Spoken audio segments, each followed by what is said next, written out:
Chris's chair? Who made a jump cut away? Let's find out. Jump cut! Nope. Dang it.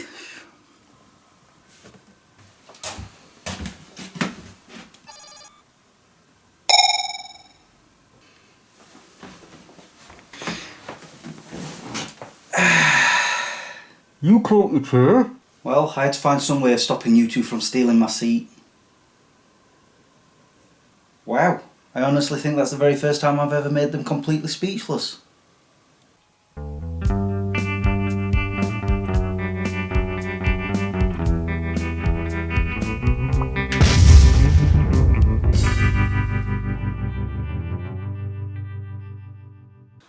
Hi guys, my name is Chris if you didn't already know, and welcome to my show, Smeg Chris. Yeah, I've just realised I've left my coffee over there. Hold on a second. Can't do this without it. And excuse the brightness on the side of my face. The sun is up there somewhere. Although I don't think for much longer with all those clouds. But anyway, today I'm going to talk about the cyber ghost living in my house. Don't worry, he's not the scary type. He's the annoying type. Well, I'm assuming it's a he. How do you know you have a ghost? Well, this is where I explain all the weird things that have been happening around the house over the years. Do you guys remember my old temperamental boiler that kept going on the blink? Huh? It had eyes? No, I meant it kept breaking down all the time. Usually it happened 9 times out of 10 when I had somebody sleeping over. Be it a friend or a family member or a girlfriend at the time. Whenever someone was sleeping over, it simply would not come on. And that's no word of a lie. He even did it when somebody just came over for a cup of tea. It was really annoying. Luckily I don't have that problem anymore, now that I've got a different boiler. Then there was that time when this PC turned itself on. You mean this one next to us? Don't. Yes, but don't worry, it only happened the one time. For it to come on, I have to turn on the plug first. But it seems for that one particular day, I forgot to turn that plug off. But to actually get it to start up, you have to physically press this button in, like that. Obviously it's not going to come on right now because it's not switched on at the plug. But what I'm saying is when you push that button, it's got to click for it to turn on. Case in point. Now this one particular day, I can't remember if I just got out of bed or I'd just come back home from somewhere, but when I walked in here, I found that it was switched on. Believe me, it completely freaked me out.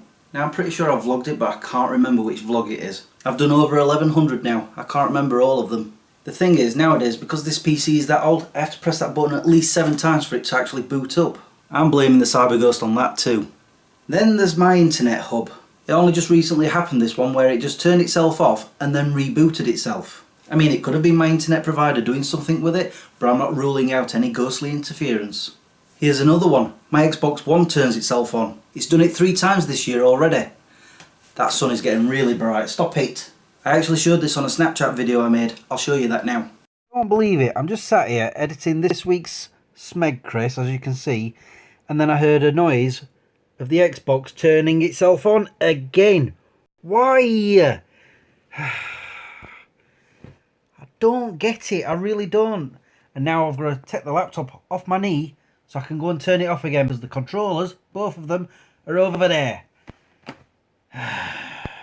It's so annoying. It usually waits until I've got the laptop sat on my knee so that when it turns on, I have to take the laptop off my knee to get up to turn it off. Or it waits until I've gone upstairs so that when I come back down, I find that white light's there just beaming at me. Yes, it mocks me.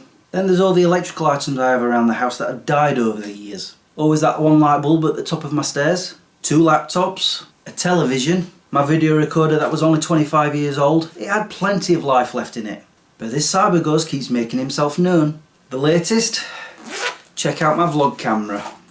It's doing this silly glaze look on the viewfinder, and yet, when I turn it this way, it's fine. But despite that, it still films fine, for now. But I'm telling you, this cyber ghost just won't leave me alone.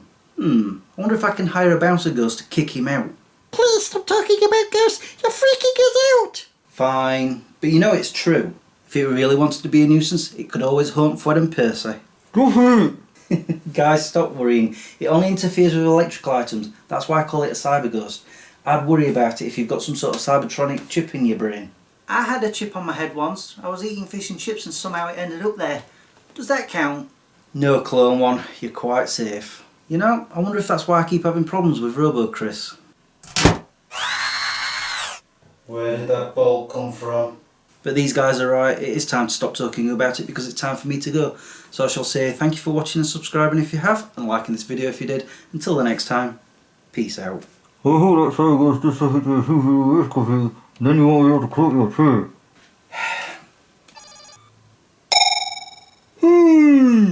Do you also have something to say, Fwed? Me? Nope, nothing.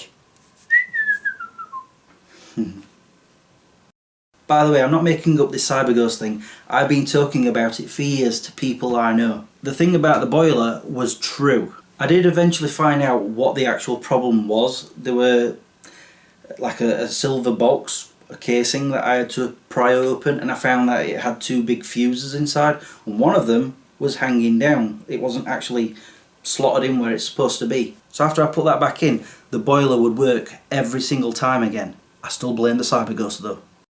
I mean, it could have been my internet provider doing something with it, but I'm not ruling out any I nearly said government. Government interference. It could happen.